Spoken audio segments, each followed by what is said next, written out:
Hey, it's Shy Guy here again. I did my first reaction video on the High Ren video, which was amazing. It went really well. I had some really good feedback, and some of the people on the comments told me I should listen to this song next. So that's kind of where I'm at. So I'm gonna go ahead and check out this Tale of Jenny and Screech. See how this goes.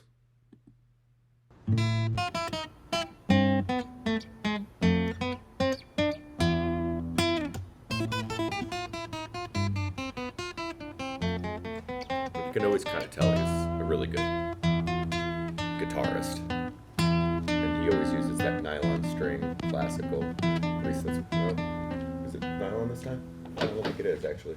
It's not.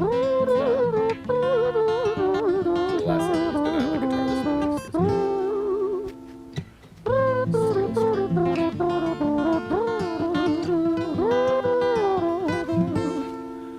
Sounds like a beauty. It was a quiet, dark night in an empty street somewhere in London City. Jenny walked alone, she was dragging her feet. She was heading back home to sleep. Well, she knew this town, she knew this floor, because she walked it about 1,000 times before she wanted to escape. Can you blame? Well, on the very same night, in a different place, there walked this hooded young youth by the name of James. He was 14 years old and out of his brain. He'd been smoking ganja with the boys. He's a great musician. I think one of his strengths, just from hearing the first song, High Ren, and now this, just from the beginning, like he's kind of comes from very much like a storyteller approach,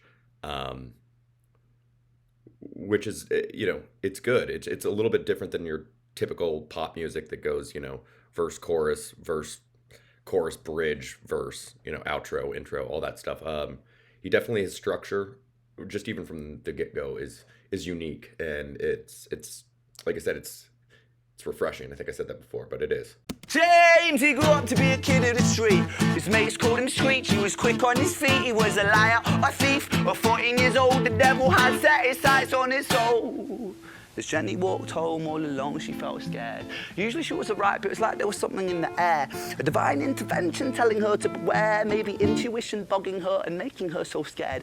Sirens sound in the distance at the beat of Jenny's feet. A symphony of the night that echoes crime on London streets. Jenny turns a corner, their eyes they meet. Up or go Jenny, a boy named Screech. Give me all your money, bitch, give it to me. The one thing I'll just point out is that he said that the kid is 14, so... Damn. I mean, I live in Chicago, so it's pretty commonplace that the people that are committing a lot of the crimes are, oddly enough, from like 13 to 20.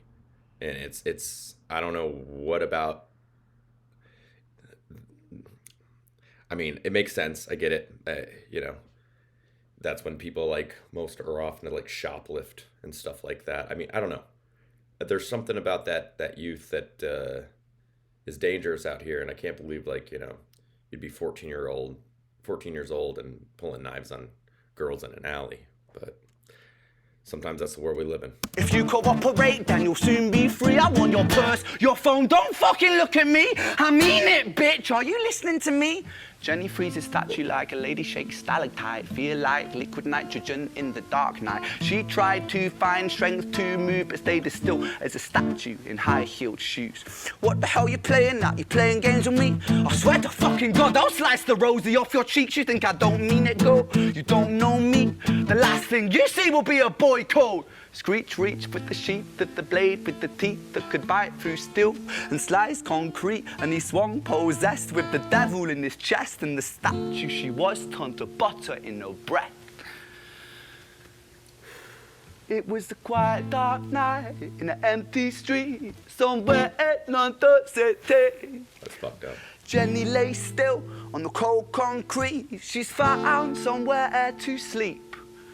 Well, she knew this town, she knew this floor, 'cause she'd walked it about 1,000 times before. I guess that she escaped. It's such a shame.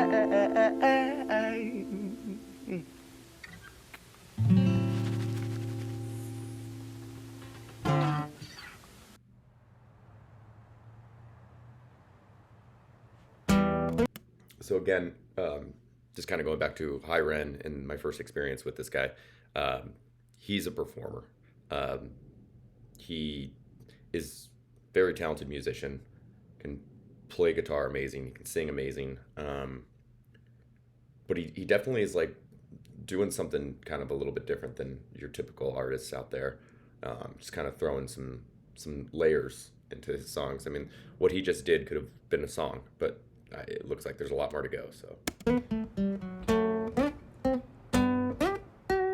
okay, so now he's on a classical. It looks like maybe I just didn't notice last time because this looks like it's back to nylon strings for sure.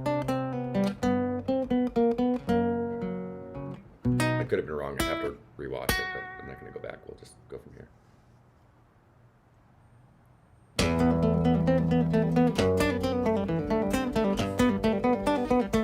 Those arpeggios are.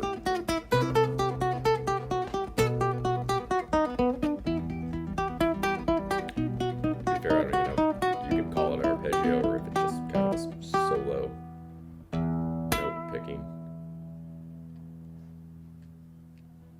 Our story, it starts right at the end.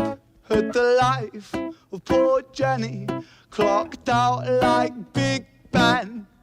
Dear Screech, dear boy, where did he go? He melted into the black night just like snow. Patrick, man, let me in, please open the door. I think I fucked up, Patrick, really fucked up, man, I'm not sure. I got crazy, left this lady lying still on the floor. I think I killed her, Patrick, come on, man, I can't knock no more. But Screech kept on knocking till his knuckles became sore. But there's no sign of Patrick down at number 54. No refuge for our villain, for the bitter hands of fate, with something far more sinister in mind that does away.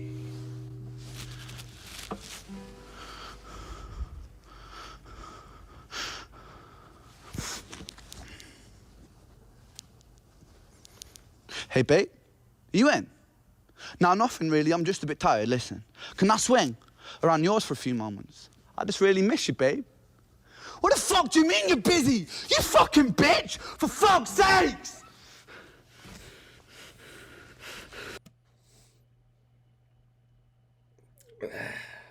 Performer. I mean, this guy he's doing his thing. I think he was wearing a starter jacket in the first part about Jenny, and now he's wearing like, I don't know if it's a starter jacket, but this NFL Dallas Cowboys jacket for a British guy. It's kind of, I don't know, whatever. Siren sounds approaching like a banshee in the night. The shrill cry of justice cutting like the sharpest knife. But Screech was never one to run, not one to miss a fight. One hand upon his blade, he turned to face the blue lights. Come on then, you fucking cunts, let's fucking have you then. I am Screech, I'm the boss, I'm the ender of men. You think that uniform you're wearing means that you own these streets? These are my fucking streets, and they call me fucking Screech. Richard was an officer who stood at 6'3", working London on the night shift. What he didn't think he'd see was a boy running at him like an animal possessed. With no time to hesitate, he fired 4 bullets at Screech's chest.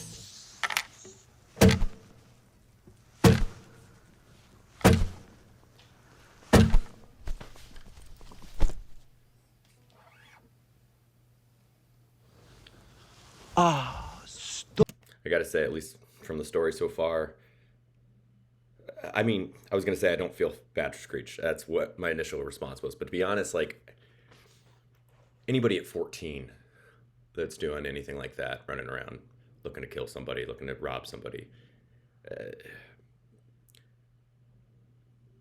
I don't want to say it's not their fault because we need to take ownership for our actions. But you know, you're 14 years old, like. You clearly just didn't have a good upbringing. You didn't have good values or leaders or family in your life that no one at 14 should be feeling like they even need to do that. Even I think the odds of like someone being such a sociopath or so sick at 14 on their own is very rare. I think that nurture comes into a big play over nature at that point. And I mean, I see it in a lot of these communities where these kids, you know, they're raised in poverty, they're raised without a good family, a good you know, opportunities, and it's not, they're not actually like bad kids necessarily. It's like anything else. Like a lot of kids like join gangs because, you know, if you're in a neighborhood where you potentially are a victim or picked on, and now all of a sudden you have a group, you have a support system. And sometimes that peer pressure can get to people in a bad way. And, you know, again, like I didn't want to feel for Screech, but I mean, if he's 14, poor guy. Story, it ends right at the start. Young Screech and poor Jenny lying 1 street apart. An officer shaken by the boy that he claimed. 2 bodies lay lifeless, and it's such a shame. It's such a shame.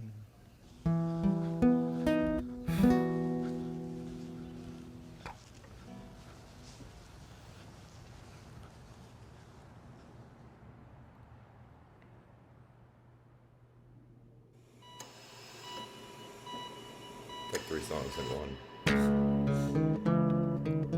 Guess we don't know who Violet is yet. The hospital getting us back. I wonder if it's the same one from Iron. After you watch, I don't even know if it's the same color. Now that I'm looking at him play this guitar again, I'm pretty confident the first one he was playing the nylon strings, but I just kind of couldn't tell in the dark. It just looked like it was a standard guitar. Little hammer on it.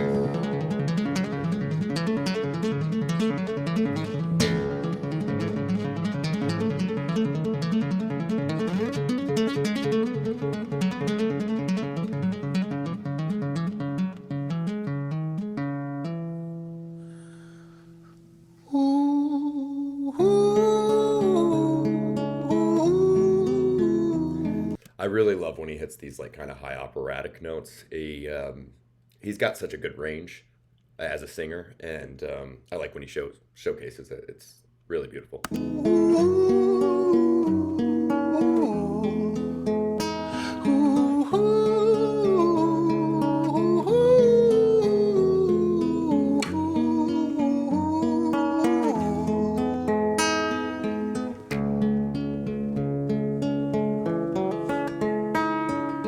London City, far from pretty, 2005. A lady down in Paddington is fighting just to stay alive. Rhythmic beats and bloodstains, she saw Lady weep, she's tired and frail. To set the scene, we must rewind the hands of time for Violet's tale. That walk up again.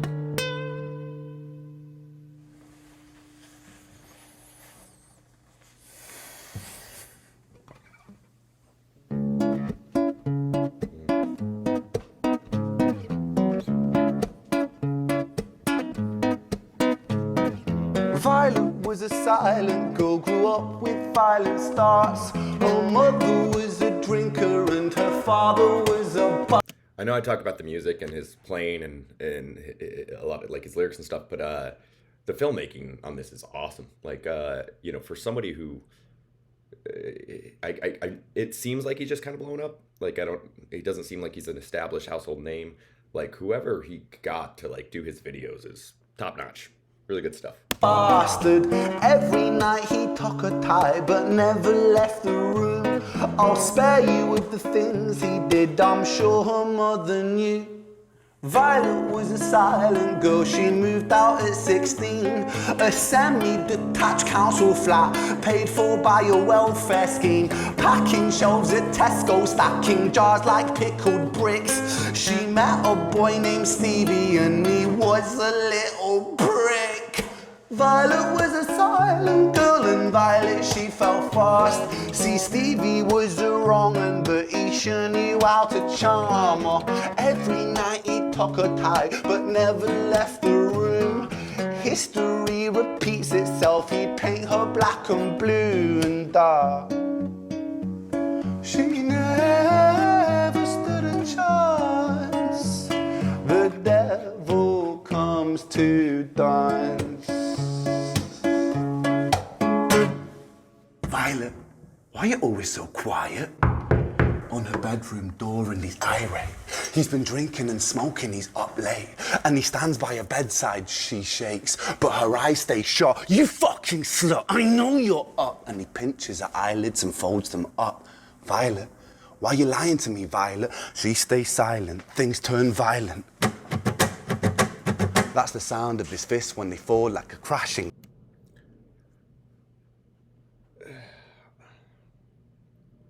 Definitely some aggressive themes, some violent themes, clearly.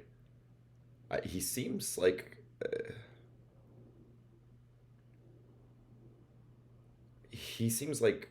I don't want to use the word bipolar. He seems like he's like a lot, very hopeful and very dark, like in a beautiful way. I mean, I think probably for someone like him, his darkness is a lot of where his creativity comes from. It feels like it fuels a lot of it, but I mean, it's really good. So...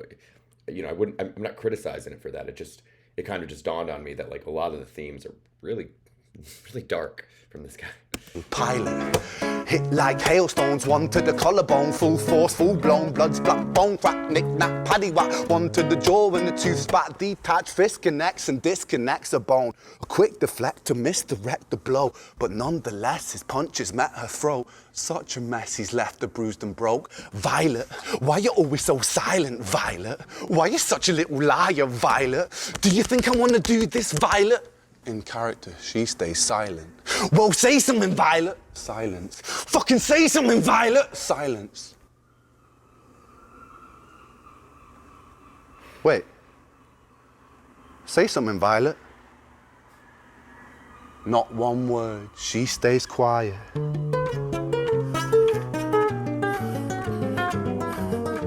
uses these walk-ups and walk-downs with transitions, and they're very effective.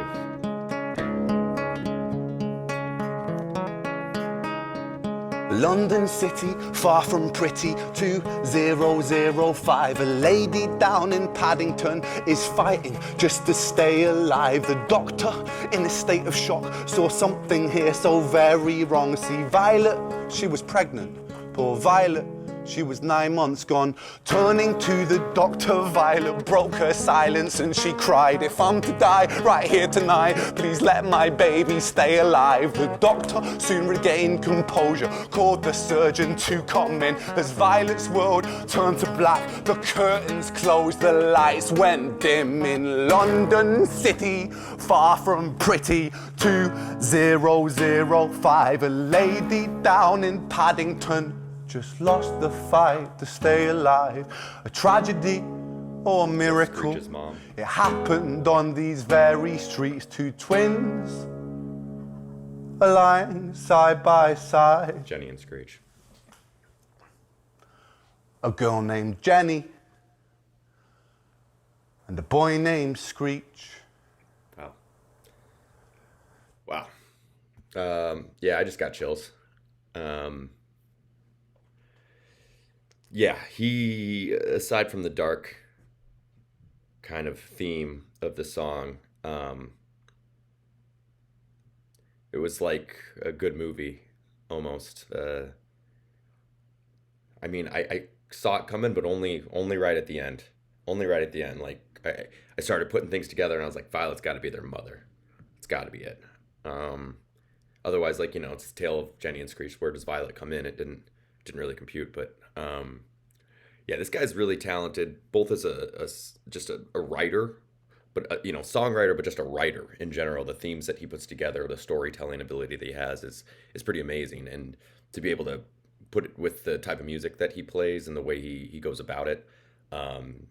Yeah, he's doing something a little different, something original, something kind of amazing to me. I'm really impressed by this guy, and I appreciate you guys sending me towards this video because it definitely was worth a watch. So, yeah, I hope you liked it. I hope you got some good feedback on it, and I guess they tell me like and subscribe or something. I don't know. I'm still new at this. Hope you guys have a good week.